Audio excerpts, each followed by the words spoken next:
did it.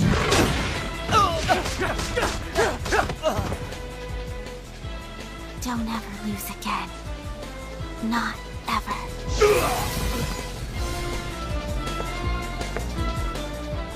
I'm just taking a little advance payment on my reward. Okay, tell me, Bob. Do I come across as weak to you?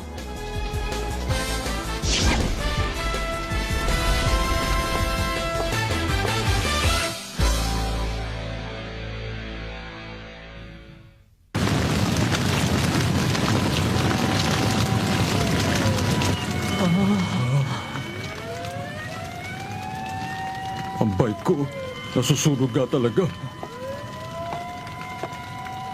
At saka mukhang may nagsumbong na sa mga pulis. Sino naman kaya ang gagawa nito sa motorsiklo ko? Hindi ko na alam sa dami ng mga kaaway ko. Huwag kang magalala, Bob. Ano? Malalaman din natin kung sinong gumawa niyan. Tapos babawian natin siya, doble pa yung babayad natin. Hindi ganun kadali yun! Saan natin hahanapin ang gumawa nito? Basta hahanapin natin silang lahat. Uumpisahan natin sa mga maliliit. Tapos iisa-isayin natin silang pupulbusin. Hindi tayo titigil hanggang hindi natin nahahanap yung gumawa. Ganun lang kasimple yun, di ba? Ba't ganyan ang mukha mo? May kutob ako na ang maaligid lang dito ang gumawa nito. Hahanapin ko na siya, tatakbusin ko na siya. Kadalasan malamig naman ang ulo ko eh. Ngayon lang ako nagalit ng ganito. Sigurado magagalit din si Jackie. Sayang, gustong-gusto niya rin ang bike na yan. Siya nga pala, nasaan na siya? Di ba sabi niya pupunta lang siya sa laundromat? Huh? Eh...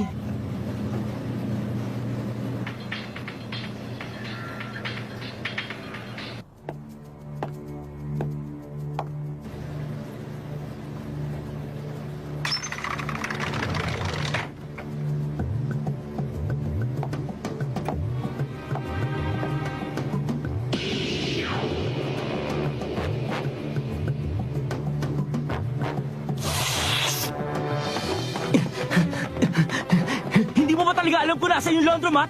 Hindi ko alam. Basta isa-isahin na lang natin ang lahat ng lugar dito. Masama ang kutob ko rito.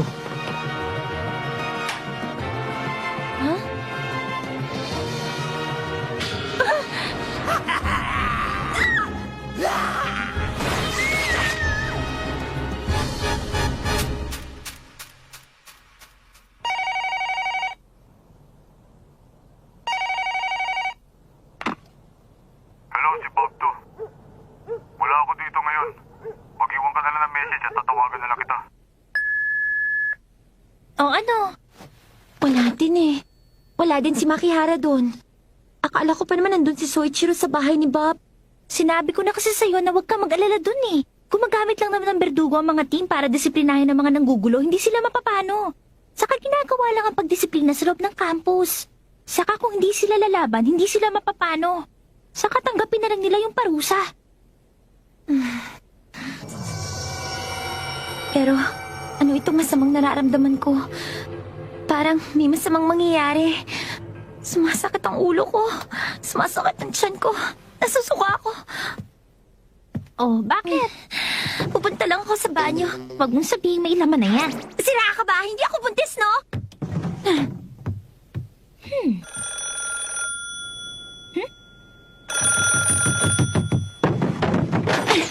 Hello? Hello? Hello? Si Aya to! Akala ko pa naman si Soichiro na hindi pala. Ate, si Ryuzaki daw. Ano ka mo? Hello! Sana! Bakit bigla kang napatawag? Marami akong ginagawa. Kung hindi importante, ibababa ko na to. Come on now, don't be so cold to me. The main event is just about to begin. I'm afraid the opening act was a little lacking in one-on-one interplay. This is my first job in a while. I intend to have a whole lot of fun. What are you talking about? Di ba may dalawang bata ang pinagtitripan nito nakaraan? Interesado kasi yung presidente namin sa kanila eh. Nagbabala siya ng utos para dun sa dalawa. Madami na mga bertugo naghahanap sa kanila.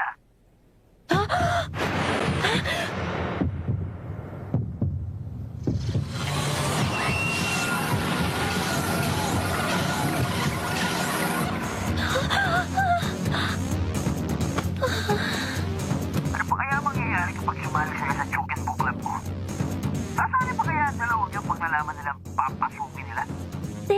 Saki, hindi mo naiintindihan. Wala pang koneksyon ng dalawang batang yun sa amin. May gusto lang ang kapatid ko dun sa isa. Risaki! Risaki!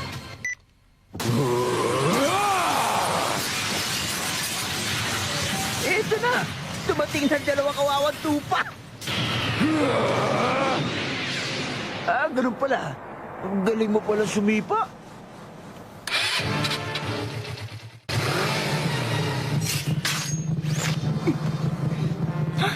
Teka, Aya! Huwag mo kong pipigilan, Ate Maya. Pero hindi mo alam kung nasa si Risaki ngayon. Saka bakit naisip kong gumamit ng motorsiklo? Okay lang, no? Marunong naman akong gumamit ng motorsiklo. At saka, nakikita ko sila. Ang linaw nga eh. Malakas ang pangamoy ko kay Soichiro. Siguro, ganito nga talaga kapag umiibig ka.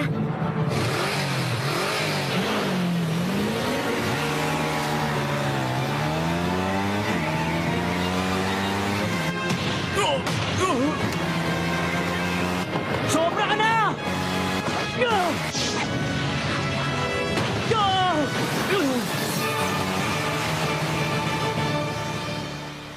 Ang angka ng Natsume ay may kakaibang miyembro sa bawat henerasyon na dumadaan.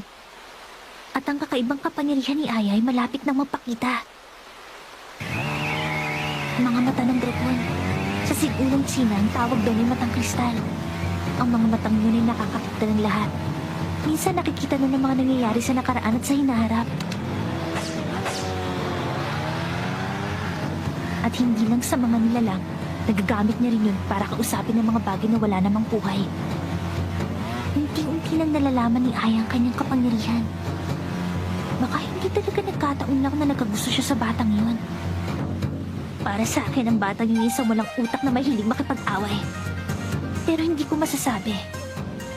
Baka may pag-asa pa siyang magbago.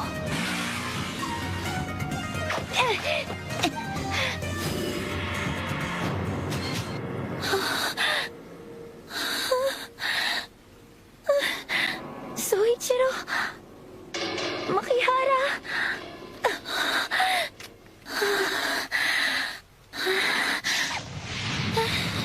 Hello?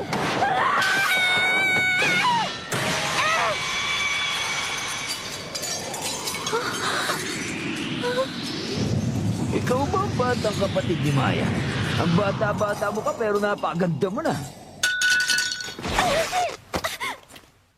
Pakasabihan mo na lang itong dalawa na kahiga sa sahig. Ako si Ryuzaki Tsutomu, third year, Kentobu High School. Sa susunod na magkita kami, hindi ko na sila pagbibigyan. Magdala sila kama ng notice of withdrawal sa principal bukas, ha? Expulsion. Yan ang parusang naisip ng enforcement team. Huwag ka nang umontra.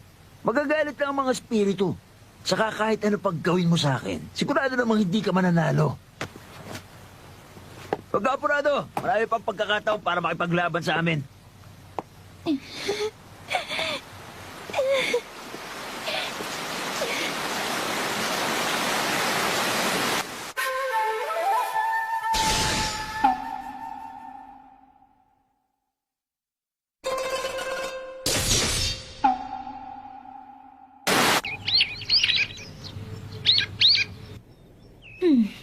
May pag-asa pa kayang maayos to?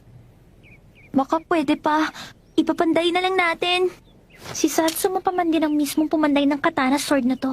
Sa panahong ito, wala nang panday na makakagawa ng espadang ganito.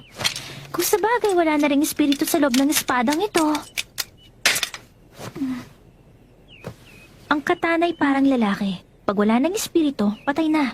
Mabuti pa itabi mo na lang yan. Sayang lang kung ipapaayos mo pa yan. Nung nabalik ko kasi ito, nangingibabaw ang galit sa puso ko. Bara-bara akong umatake sa kalaban. Para tuloy sinadya akong mabali ito. Gusto ko pang lumakas. Gusto ko pang lumakas. Lumakas. Lumakas. Lumakas. Lalakas pa kayong dalawa. Sigurado yan. Hihigitan niyo pa. Ang lahat. Ate? Ano bang ibig sabihin ng maging mas malakas?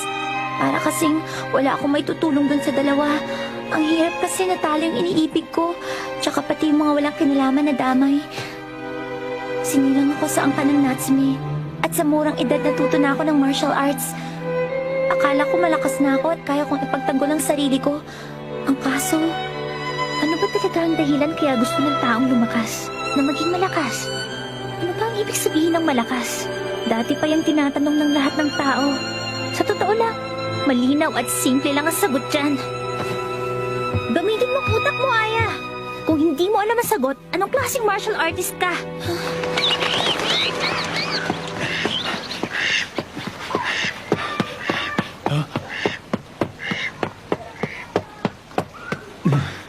Para namang hindi grabe yung natamo mo nung isang gabi ah. Ikaw nga, para hindi ka sinikmura ni Soichiro nung isang araw eh. Nakakasagot ka pa pala na parang pilosopo. Okay ka pa pala. Teka, yung Ryuzaki at enforcement team, sabihin mo sa akin, sino ba sila talaga, ha? Sabihin mo! Ang alam ko, nung panahon pa ng eskwelahan ng Tobojuko, meron ng enforcement team. Nung panahon na yun, tinaguyod ang grupong yun. Para manumbalik ang martial arts ng eskwelahan ng Tobojuko, napilitan ng martial artist at gumagamit ng espada na sumali sa samahang yun. Kumbaga, naobliga sila. Pinaglalaban ng grupong yun ang magandang pangalan ng eskwelahan. Puro malalakas at disiplinado ang mga miyembro ng samahang yun. Puro malalakas at disiplinado ang mga miyembro nila? Huwag mo silang labanan. Kahit gaano ka pa kagaling, di mo matatalo ang mga taong yun.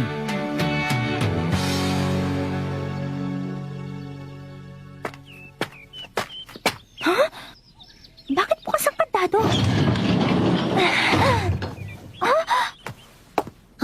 Oh, ate. Anong problema? Parang nagmamadali ka. Yan lang. Ito ba? Gagamitin ko lang sana ito bilang kapalit ng espada ko. Hindi pwede! Bakit, ate? Dahil ba, espada yan ang kapatid natin? Pero kung hindi pwede, bakit pumayag ka na gamitin ko yung bike? Kay kuya din naman yung motorsiklo na yun, hindi ba? Bakit hindi ko pwedeng gamitin yung katana na yan? Aya! Mangako ka! Kahit kailan hindi mo nahahawakan ang espadang ito! Maliwanag! Bakit, ate? Hindi ito isang ordinaryong katana, Aya. Isa tong Chocto Reiji.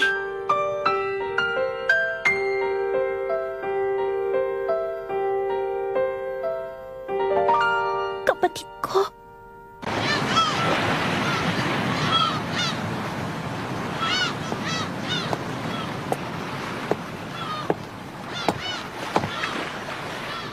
Pare, may nahuli ka na ba? Oo, marami na ano. Hindi mo ba nakikita yung mga nahuli ko dyan? Alam mo, minsan napapaisip talaga ako. Bakit ba ang daming bota sa ilalim ng dagat ng Japan? Bakit tinatapo ng mga to? Ang bamalay ko. Si Jackie, kumusta na? Okay lang. Nasa kanila, nagpapahinga. Tulog.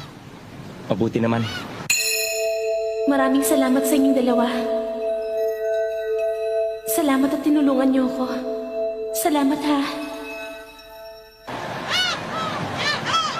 Ang hina talaga natin. Nakakahiya. Oo. Kakaiba talaga ang buhay ng mga talunan, ano? Paano kaya nila tinatanggap ang pagkatalo nila?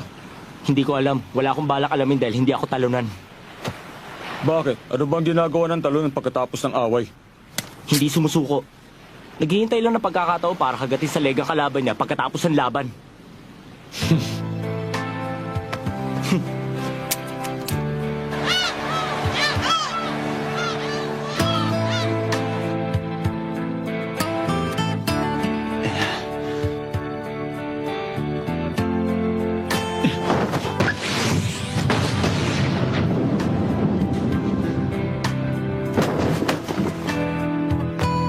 Malas.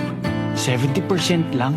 Hindi ka pa yata nakaka-recover simula nung nasikmuraan ka ng bata. Baka mabinat ka sa ginagawa mo, Takayanagi. Ano ba yung sinasabi mo? Wala yun. Tingnan mo to. Teka, Takayanagi. Sinabi ng baka mabinat kasi ginagawa mo eh. Hoy, huwag kang lilembot-lembot dyan. Huh? Hoy, kuya! Long time no see! Ayaw na namin mabuhay sa kaiyan. Hindi naman kami papayag na kakaya-kayanin lang ng mga taga-enforcement team. Kaya nandito na kami. Kaya hihingi na kami ng tulong ninyo. Todo High School, first year. Soichiro Nagi. Ako naman si Bob Makihara.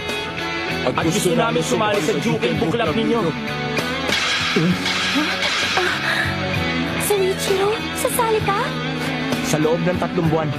Pagkalipas ng 3 buwan, magiging mas malakas ako sa inyong lahat. Tapos gaganti kami kay Rosati. At pababagsakin namin ang enforcement team. Sinabi niya yan walang bawian. Mga bata, gusto ko ang ugali niyo. Pinabati ko kayo.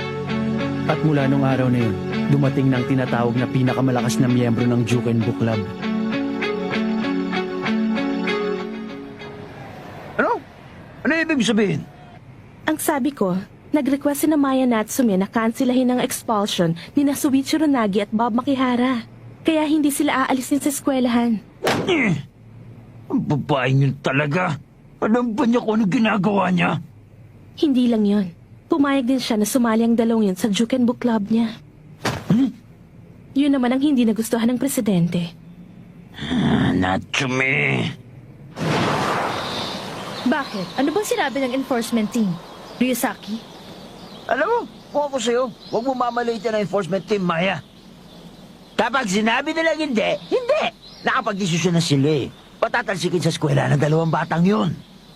Wala ba naman yun? Sa loob ng campus, kung ano kagustuhan ng enforcement team, yun ang nasusunod. At hindi na pwedeng kontrahin yun. Sasali pa sila sa Juken Book. Wala silang permiso namin, kaya hindi pwede. Hindi mo ba naiintindihan yun? Nakikinig ka ba sa akin? Huwag ka magbingi-bingihan, uy! Uy! Sa palagay ko, malaki ang takot mo dun sa 2 bata. Kung sa palagay mo, habang buhay kang ganyang kalakas, nagkakamali ka. Maya. Alam mo, bihira ako nga pala makita na suit-suit pa yung uniforme mo. Sindihan kaya natin ng konti. O di naman kaya, lilitsunin na kita hanggang pwede na kita kainin, ha? Ginagamit ni Ryusaki ang hangin galing sa apoy. Ganyan na pala siya. Mas malakas na nga siya kumpara sa dati. Kung tutusin, ang dapat lumaban sa'yo yung 2 bata, hindi ako. Pero, nagsasanay din ako ngayon kaya pwede rin kitang patulan.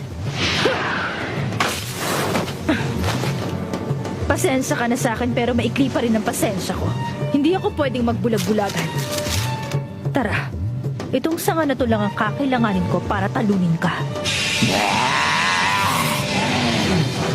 Iyabang mo talaga. Pagsisisihan mo ang araw na ito dahil tatapusin na kita! Maya!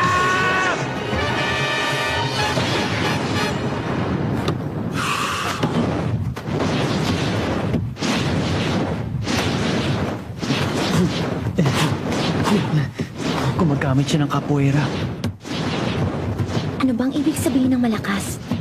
Ano bang ibig sabihin ng maging malakas? Parang alam ko na ang sagot.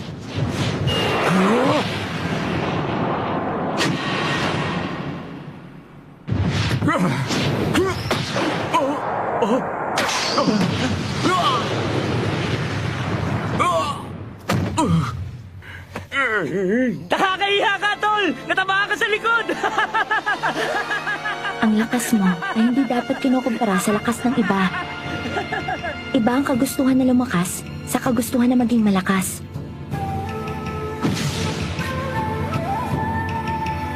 Dapat ay alam na ng lahat na laging may ibang tao na masigit na mas malakas kaysa sa kanila.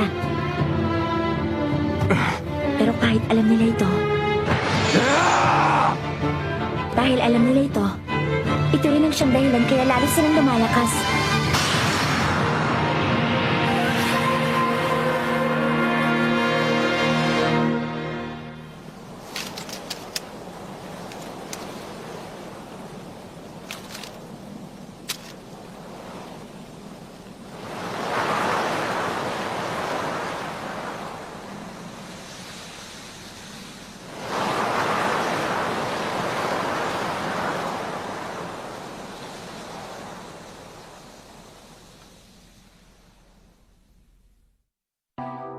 してねもっと愛してねもっと愛してよね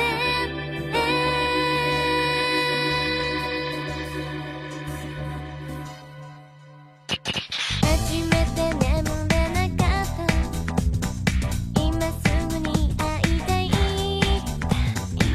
抱きしめられたぬくもりがずっと冷えなくてあの日始まった恋今でも変わらない二人だけのこの時をただ大切にしたいから愛してねもっと愛してねもっと愛してよねもっと私だけを見て愛してねもっと愛してねもっと愛してよねもっともっとだったあなたが好き